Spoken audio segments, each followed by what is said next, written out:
तव्हांखे पक आहे मंसूर ख़ान त तव्हांजो माण्हू असांजे लाइ मुखबरी कंदो? रावल खान वो लालची आहे ऐं इहो कमु ज़रूरु कंदो। मंसूर ख़ान ईअं नथो थी सघे त असां हुनजे ॻोठ में घिड़ी हुनखे पूरो कयूं? हिन वक़्तु अकबर ख़ान पंहिंजे ॻोठ में पारो सख़्तु करे छॾियो आहे ऐं हुन ॻोठ में दाख़िल थियण नामुमकिन आहे। रावल खान बहितर आहे सोट त अकबर ख़ान मथे हमिलो पाण ॻोठ जे ॿाहिरां ई करियूं।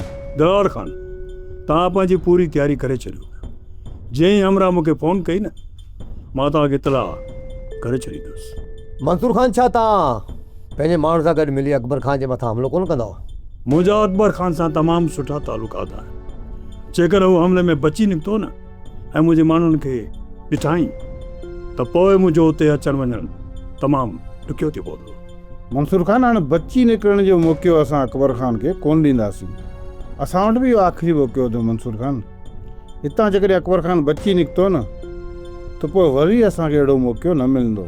दिलावर ख़ान इन करे त चवां थो त तव्हां पंहिंजी पूरी तयारी में रहो। तव्हां असांखे ॼाण ज़रूरु ॾिजो पोइ असां ॼाणूं ऐं अकबर ख़ान ॼाणे। जेकॾहिं उहो बची वियो त असां सम्झंदासीं त हुनजा पीर ज़ोर आहे। सब्सक्राइब कयो असांजो official YouTube channel Sindh TV HD drama ऐं वधीक अपडेट लाइ बेल आइकन खे क्लिक करियो।